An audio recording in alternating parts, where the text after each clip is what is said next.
నేను government hospital sanitation వర్కర్గా పనిచేస్తున్నానన్న. పనిచేస్తుంటే అక్కడ చింటూ అనే వ్యక్తి, అమర్ అనే వ్యక్తి నన్ను చాలా ఇబ్బంది పెట్టినారు. పక్కకు వస్తే నేను డ్యూటీ ఇప్పిస్తానని చెప్పినారు. నేను రానని చెప్తే అప్పుడు పనులను ఇంకా తీసేసి మళ్ళీ ఎమ్మెల్యే ఆఫీస్ దగ్గరికి వెళ్తే అక్కడ వాళ్ళు న్యాయం చేయకపోగా మళ్ళీ ఇంకొక అతను ఫోన్ చేసి ఇలా మాట్లాడాడు, చింటూకి నువ్వు పక్కకు పడుకుంటే నేను నీకు పని ఇప్పిస్తాడన్నాడు, అందుకే నువ్వు పక్కకు పడుకోమని చెప్పి వాడు అసహ్యంగా మాట్లాడినాడు సార్ నాకు. అందుకోసం నేను ఇప్పుడు న్యాయం జరగాలని బయటకు వచ్చినాను. నాకు డ్యూటీ లేదు, ఇంట్లో తినడానికి తిండి లేదు. మా ఇంట్లో ఒక 2 నెలల నుంచి నాకు డ్యూటీ లేక ఇంట్లో వేరే బయట వెళ్ళే పని కూడా ఇవ్వట్లేదు ఎవరు. ఇంత కష్టం పెడుతున్నారు ఒక మహిళకి. మైనార్టీ మహిళ అంటే అంత చులకన అయిపోయిందా మీకు? ఇప్పుడు చెప్తున్నా నేను, ఇప్పుడు నాకు ఎవరైతే అన్యాయం చేశారో వాళ్ళందరికీ అరెస్ట్ చేయాలి. చింటూకి, అమర్కి అరెస్ట్ చేయాలని నేను కోరుకుంటున్నాను. ఇప్పుడు మీది రోజుకో వాయిస్ రిలీజ్ అవుతా ఉంది. మీరు గతంలో నిన్న వేరే వాళ్ళతో మాట్లాడినారు, ఇంతకు ముందు మాట్లాడినారు, అంటే ఏది క్లారిటీ అనుకోవాలి ఇప్పుడు మీరు? నేను చెప్తున్నది క్లారిటీ అన్నా, చెప్తున్నాను చూడండి. అదన్నీ కూటమి. చింటూ అనే వ్యక్తి నన్ను బెదిరించి అలా మాట్లాడిపించినారు.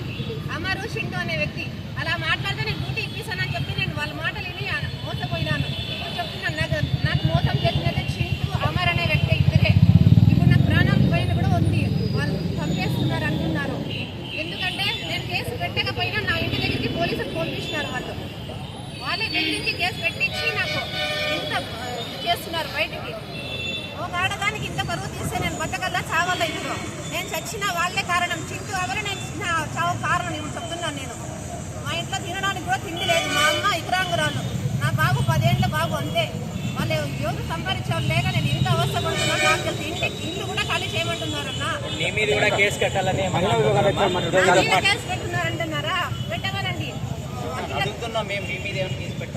మా మీద కేసు, మా మీద నా మేము మా ముస్లిమ్స్ వాళ్ళందరూ పోయింటే ఇట్లా మీ మీద రిటర్న్ మేము కేసు పెట్టామని చెప్పినారు సీఏ గారు.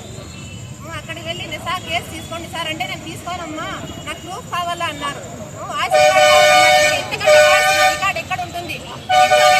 తప్పించుకుంటున్నారు. చింటూ అన్నారు ఇద్దరిని అరెస్ట్ చేయాలని నేను కోరుకుంటున్నానన్న. ఆడబిడ్డ గవర్నమెంట్ హాస్పిటల్లో శానిటరీ వర్క్ చేస్తుంది ఈ పాప. గత కొన్ని రోజుల కింద ఈ పాప ఒక ఆడియో రిలీజ్ చేసింది. టీడీపీ కార్యకర్తలు యుగంధర్ అనే పిల్లోడు వేరే టీడీపీ కార్యకర్తతో ఫోన్ చేపించి కాంట్రాక్ట్ ముందుకు సాగాలంటే, ముందుకు పని కావాలంటే పక్కకి రావాలి అని అసభ్యకరంగా మాట్లాడుతూ ఈ పాపని వేధింపుకి గురి చేస్తున్నారు. ఈ పాప పోలీస్ స్టేషన్కి పోయి కంప్లైంట్ ఇస్తే తీసుకునే పరిస్థితి ఆడ లేదు, కంప్లైంట్ తీసుకోలేదు. ఇది మన హిందూపుర నియోజకవర్గ పరిస్థితి.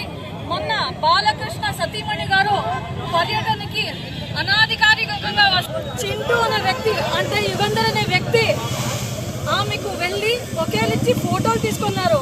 బాలకృష్ణ గారు, మీ సతీమణి గారికి నేను ఒక హిందూపూర్లో ఏమి జరుగుతా ఉందో మీకు తెలుసా? మీ పిఏలకు తెలుసా? ఇవన్నీ తెలిసే మీరు అటువంటి కార్యకర్తల్ని మీరు పక్కకి తీసుకుంటున్నారా? మీరు ఎంకరేజ్ చేస్తున్నానని నేను ఖండిస్తూ మిమ్మల్ని ప్రశ్నిస్తా ఉన్నాను. ఇది చాలా తప్పు. ఈ రోజు ఈ పాపకి ప్రాణ బెదిరింపులు కూడా ఉన్నాయి. దీన్ని మేము తీవ్రంగా ఖండిస్తూ, ఏమైనా కానీ ఈ పాపకి తోడు మేము ఈరోజు మహిళగా నేను నిలుస్తాను. మేమంతా ఈ పాపతో ఉన్నామని చెప్తూ దీన్ని తీవ్రంగా ఖండిస్తున్నాము. పోలీసు వాళ్ళకు కూడా నేను ఒక విషయాన్ని చెప్పదలుచుకున్నాను. ఒక ఆడబిడ్డకి ఏ కాన్స్టిట్యూన్సీ ఇలా అన్యాయం జరిగితే మీరు కాపాడకుండా, మనకి న్యాయం చేయకుండా ఏం చేస్తున్నారు? ఒక సాటి ఆడబిడ్డకి, మన ఇంట్లో కూడా ఆడబిడ్డలు ఉంటారు, వాళ్ళకి ఇలాగైతే మేము చూసుకొని ఊరుకుంటామని నేను పోలీసు వాళ్ళని కూడా అడుగుతున్నాను. దయచేసి పోలీసు వాళ్ళు న్యాయం చేయాలని నేను కోరుకుంటున్నాను. ఒకరిపైన యుగంధర్ అనేవాడు ఇంకా ఉన్నాడు. ఈ పాప ఇక్కడే ఉంది.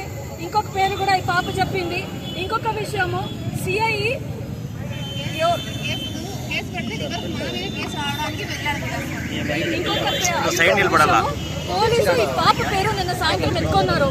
ఎక్కడైనా లైంగిక వేధింపులకి గురైన ఆడవాళ్ళ పేరు కానీ ఫేస్ కానీ ఎక్స్పోజ్ చేయకూడదు అని ఒక లా ఉంది హిందూపురంలో. దీనికి ముందు చిలమంతూరులో రేప్ అనేది జరిగితే దాచిపెట్టినారు. అప్పుడు ఈ పాప ఏమి వేరే ఆడబిడ్డ, ఈ పాప ఆడబిడ్డ కాదా అని నేను అడుగుతున్నాను పోలీసు వాళ్ళని. ఎందుకు ఈ పాప పేరు మీరు బయట పెట్టినారు యాడుందని బయట ఎందుకు చెప్పినారు మీరు అని నేను పోలీసు వాళ్ళని ఈరోజు ప్రశ్నిస్తున్నాను. పాప కాదు, నువ్వు సైడ్ నిలబడుకో. నేను బయటకు వచ్చి చెప్తున్నా, హిందూపూర్లో లైంగిక వేధింపులకు మహిళలు గురవుతున్నారంటే చాలా ఆశ్చర్యకరంగా ఉంది. ఈమె ఒక మైనారిటీ మహిళ బయటికి వచ్చి ఇంత ధైర్యంగా తనకు జరిగిన లైంగిక వేధింపుల గురించి ఇంత మందిలో చెప్తున్నది అంటే ఇంతకంటే ప్రూఫ్ అవసరం లేదు. బాలకృష్ణ గారు, మీరు తప్పకుండా దీని గురించి లోతుగా ఆరా తీసి ఎవరైతే దీనిలో ఉన్నారో, అది యుగంధర్ అయినా కావచ్చు, ఇంకెవరైనా కావచ్చు, అమరైనా కావచ్చు, అందరినీ సస్పెండ్ చేయాలి. వెంటనే వాళ్ళపైన కేసులు నమోదు చేయాలి. లేకపోతే ఇది ఒక పెద్ద ధర్నాలు ఇంకా పెద్ద ఉధృతంగా జరుగుతాయి. ఇది అన్యాయం. మైనారిటీ మహిళలు ఇంతమంది వచ్చారు ఈరోజు, ఇక్కడ చూస్తుంటే చాలా మంది వచ్చారు. వీళ్ళందరూ అదే ఆందోళన చెందుతున్నారు, రేపు మాకు రక్షణ ఎక్కడా అని.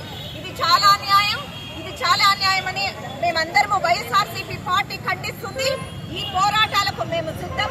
నా పార్టీ ఎప్పుడు మహిళా పక్షపాతి. మేమెప్పుడు ఈమెకు అండగానే ఉంటాము. ఈమెకు న్యాయం జరిగేంత వరకు పోరాడుతూనే ఉంటాము.